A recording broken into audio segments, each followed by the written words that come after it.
Assalamualaikum warahmatullahi wabarakatuh. Perkenalkan, nama saya Azia Syaira Dwininta dengan NIM 22060006 dari Prodi Ekonomi Pembangunan dengan sesi 0051. Jadi di sini saya akan mempresentasikan atau menjelaskan tentang analisis regresi dan korelasi berganda yang ada pada bab 16, di mana analisis regresi dan korelasi berganda ini terdiri dari pengertian korelasi berganda dan kegunaannya. Selanjutnya ada analisis regresi berganda pendapatan koefisien regresi. Selanjutnya ada koefisien determinasi korelasi berganda dan parsial.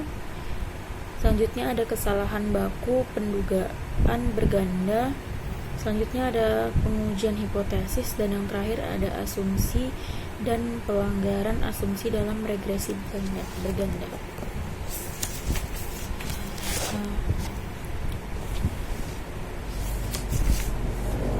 Jadi pada analisis berganda ini dengan rumus umum Y sama dengan A ditambah BX, persamaan tersebut mempunyai satu variabel independen yaitu X dan satu variabel independen yaitu Y.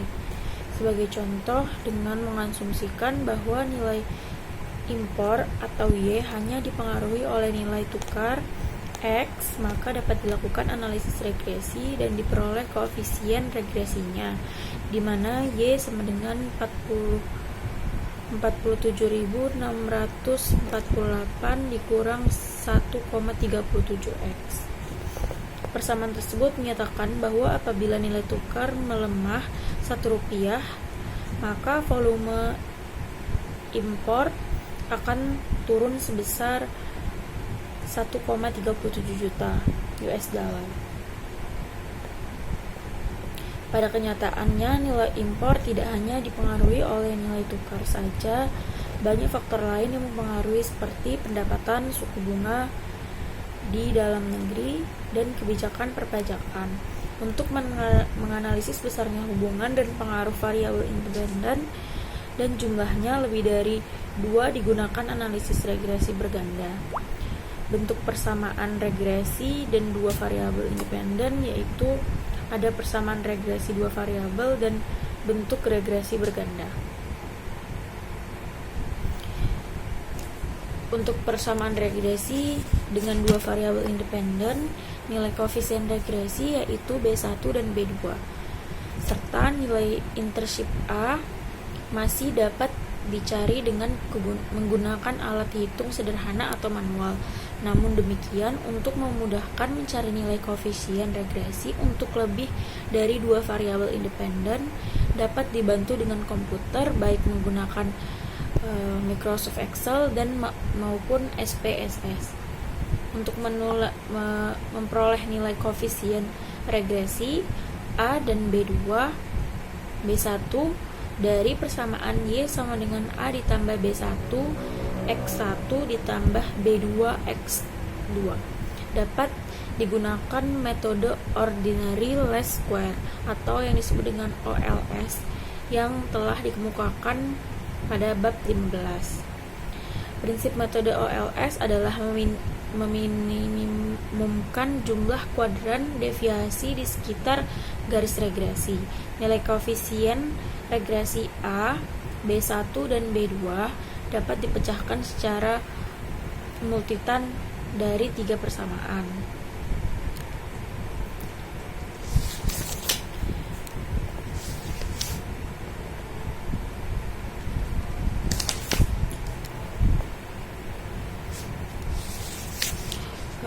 Di sini ada menggunakan Microsoft Excel untuk menghitung koefisien regresi berganda.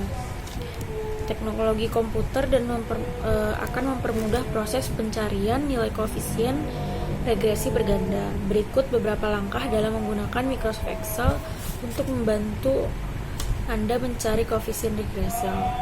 Yang pertama, aktifkan program Microsoft Excel. Anda mulai dari menghidupkan komputer, klik Start, klik Program, dan pilih Microsoft Excel. Yang kedua, setelah Microsoft terbuka, klik pada File dan pilih New. Anda akan mendapatkan sheet kosong. Masukkan data Y ke kolom A dan X1 ke kolom B dan data X2 ke kolom C. Selanjutnya yang ketiga, setelah selesai melakukan entry data, klik Tools dan pilihlah data analisis sehingga keluar kontak dialog data analisis seperti gambar contoh di samping. Yang keempat, setelah keluar kontak dialog data analisis, pilih regression hingga keluar kontak dialog tersebut. Yang kelima, setelah keluar kontak dialog regression, masukkan rank di dalam kolom input yang tersedia.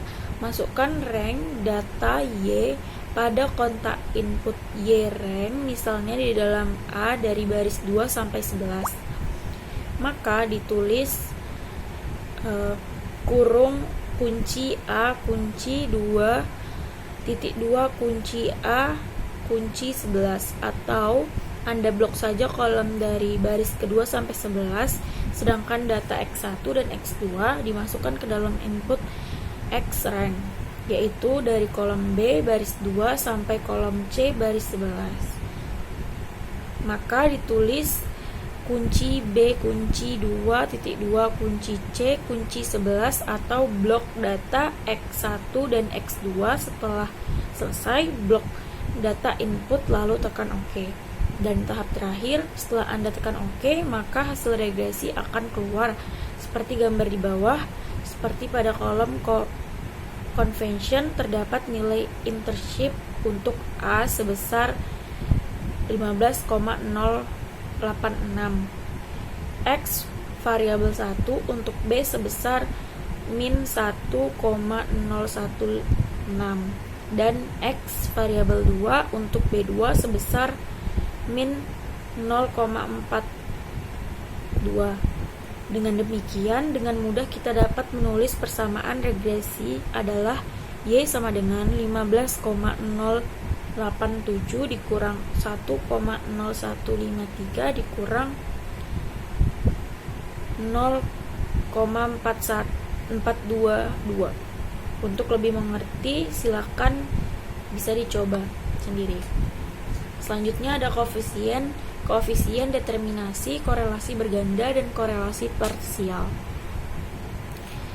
Dikemukakan istilah koefisien relasi dan koefisien determinasi. Koefisien korelasi atau R menunjukkan seberapa dekat titik kombinasi antar variabel dependen dan variabel terikat Y. Dengan variabel independen atau bebas X1 dan X2 terdapat garis dugaan.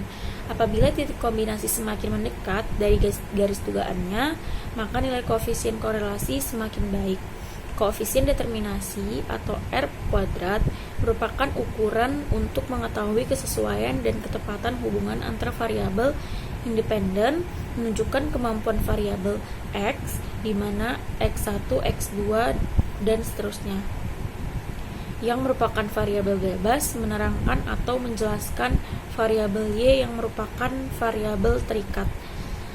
Semakin besar nilai koefisien determinasi, semakin baik kemampuan variabel X menerangkan atau menjelaskan variabel Y. Koefisien determinasi menunjukkan suatu proporsi dari variabel atau variasi yang dapat diterangkan oleh persamaan regresi atau regression of sum squares dikurang RSS. Terdapat variabel total sum of squares dikurang TSS. Besarnya koefisien determinasi, nilai R pangkat 2 akan sekiras 0 sampai 1. Nilai R pangkat 2 sama dengan 1 menunjukkan bahwa 100% total varian diterangkan oleh varian persamaan regresi atau varian bebas. baik X1 maupun X2 menerangkan variabel Y sebesar 100%.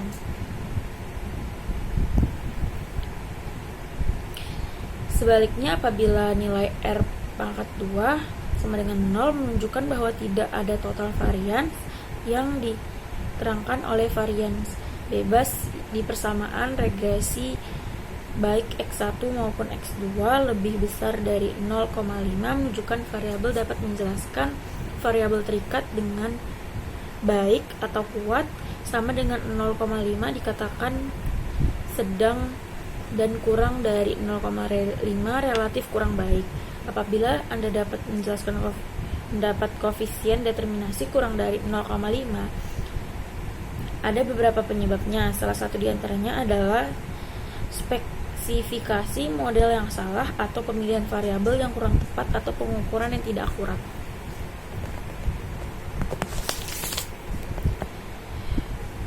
Korelasi parsial.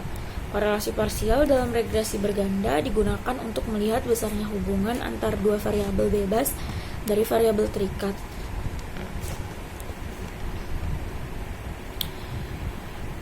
Pada subbab 16.5, kita juga mengenal koefisien korelasi yang menghubungkan antar dua variabel seperti yang menggambarkan hubungan antara Y dengan X1, Y dengan X2, dan X1 dengan X2.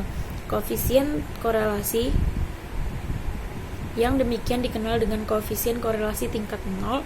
Pada regresi berganda, kita juga mengenal koefisien korelasi yang dilambangkan R. Koefisien ini menggambarkan hubungan antara Y dengan X2 dan X1 sekaligus korelasi parsial dilambangkan dengan R X Y1 X2 yang menyatakan hubungan antara Y dengan X1 di mana X2 dianggap tetap. R Y X2 X1 yang menyatakan hubungan antara Y dengan X2 di mana X1 dianggap tetap.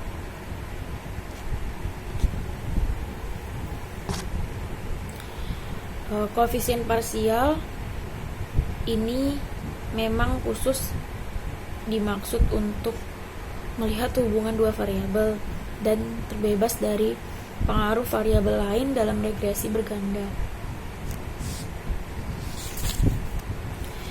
Selanjutnya ada kesalahan baku dalam regresi berganda. Kesalahan baku dalam regresi berganda adalah suatu ukuran untuk melihat ketepatan antara nilai dugaan Y dengan nilai sebenarnya atau Y. Sebagaimana jika juga berlaku untuk regresi sederhana yang telah dibahas pada bab sebelumnya. Apabila nilai dugaan semakin mendekati nilai sebenarnya, maka persamaan yang kita peroleh juga semakin akan baik. Apabila nilai dugaan semakin jauh dari nilai sebenarnya, maka persamaan yang kita gunakan juga tidak baik. Dari hasil regresi, kita mendapat persamaan Y sama dengan 15,0,6 dikurang 1,015X1 dikurang 0,41 X2, sehingga kita dapat menduga berapa permintaan seorang untuk mendapatkan 5 juta per bulan dan harga minyak 7.000 per liter. Nilai dugaan adalah Y sama dengan 15,086 dikurang 1,015 dalam kurung 7 dikurang 041 dalam kurung 5 sama dengan 5,92 liter per bulan. Pada kenyataannya orang tersebut membeli 6 liter per bulan, sehingga ada selisih nilai sebesar 6 kurang 5,92 sama dengan 0,08 liter per bulan. Perbedaan antara nilai dugaan nilai sebenarnya Y dikurang Y disebut dengan residu atau error. Selanjutnya ada pengujian hipotesis pada regresi berganda.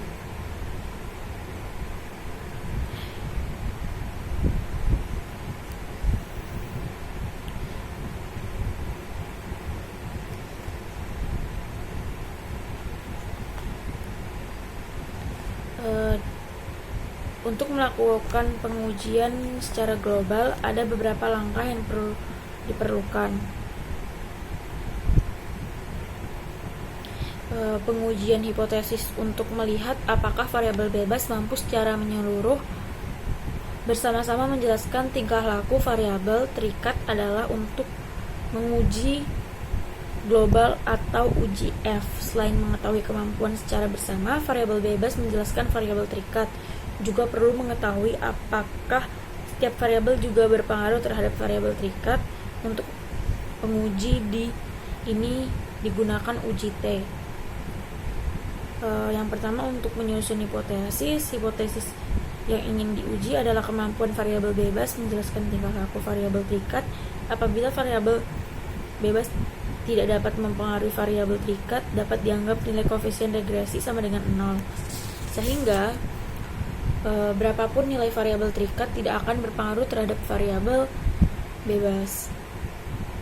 Yang kedua, selanjutnya dalam menyusun hipotesis selalu ada hipotesis nol dan hipotesis alternatif. Hipotesis nol selalu mengandung unsur kesamaan sehingga dapat dirumuskan hipotesis nol adalah koefisien regresi sama dengan 0. Untuk hipotesis alternatifnya adalah koefisien regresi tidak sama dengan 0. Yang kedua ada menentukan daerah keputusan. Penentuan daerah keputusan dilakukan untuk mencari nilai F. Untuk mencari nilai F, perlu diketahui derajat bebas pembilang pada kolom derajat bebas penyebut pada garis dan taraf nyata. Umumnya ada 2 taraf nyata yang dipakai, yaitu 1% dan 5%. Untuk ilmu pasti lebih baik menggunakan taraf nyata 1%, sedangkan ilmu sosial dapat menggunakan taraf nyata 5%. Untuk derajat pembilang digunakan nilai K kurang 1, yaitu jumlah variabel dikurangi 1. Untuk derajat penyebut digunakan N kurang K, yaitu jumlah sampel dikurangi dengan jumlah variabel. Yang ketiga, menentukan nilai F hitung. Nilai F hitung ditentukan dengan rumusan sebagai berikut. Yang keempat, menentukan daerah keputusan, menentukan nilai H0 dan H1 serta membandingkan dengan nilai F hitung untuk mengetahui apakah menerima H0 atau menerima H1. Selanjutnya, memutuskan hipotesis. Berdasarkan gambar di atas, tabel yang berada di daerah H1 ini menunjukkan bahwa terdapat cukup bukti untuk menolak H0 dan menerima H1. Kesimpulan dari kenyataannya, H1 adalah nilai koefisien regresi tidak sama dengan 0. Dengan demikian, variabel bebas dapat menerangkan variabel terikat, atau dengan kata lain variabel bebas, yaitu X1 dan X2 secara bersamaan berpengaruh nyata terhadap variabel terikat atau Y, yaitu permintaan minyak goreng.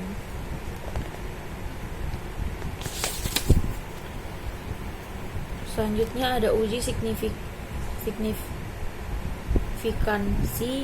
parsial atau individual. Uji signifikasi parsial atau individual digunakan untuk menguji apakah suatu variabel bebas berpengaruh atau tidak terhadap variabel berikut. Pada regresi berganda, Y sama dengan A ditambah B1, X1 ditambah B2, X2 dan seterusnya. Mungkin variabel 1 sampai XK secara bersamaan berpengaruh nyata. Namun demikian, belum tentu individu parsial seluruh variabel X1 sampai XK berpengaruh nyata terhadap variabel terikat atau Y.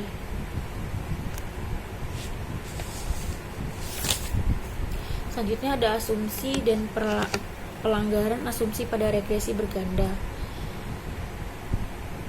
Sejauh ini telah dibahas mengenai hal-hal penting dalam regresi berganda, yaitu koefisien regresi, koefisien determinasi, dan korelasi.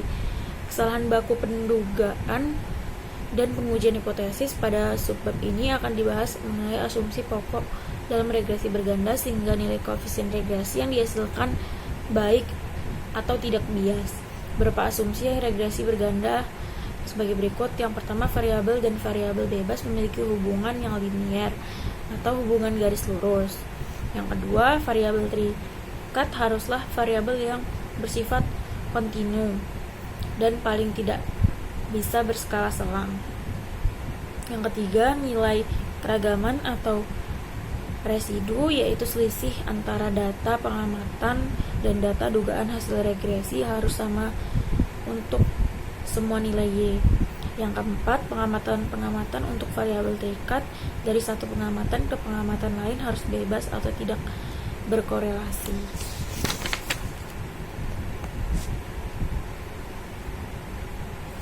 Di sini ada pelanggaran asumsi multikoliniaritas yang dikemukakan pertama kali oleh Rick Friis dengan buku Statis Covlough Analysis by Means of Complete Regression System, menyatakan bahwa adalah lebih dari suatu hubungan linier yang sempurna.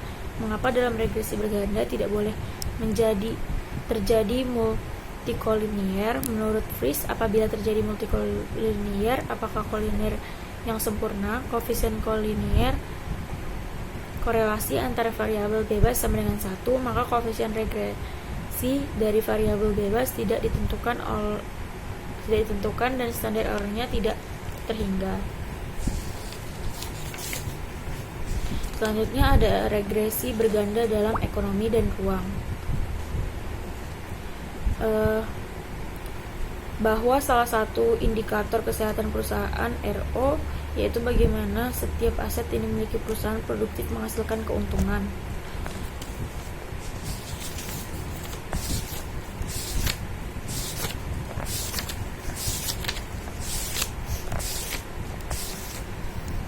Sekian dari penjelasan saya. Apabila ada kekurangan atau kesalahan mohon dimaafkan. Wabillahi taufiq wal hidayah. Assalamualaikum warahmatullahi wabarakatuh. Terima kasih.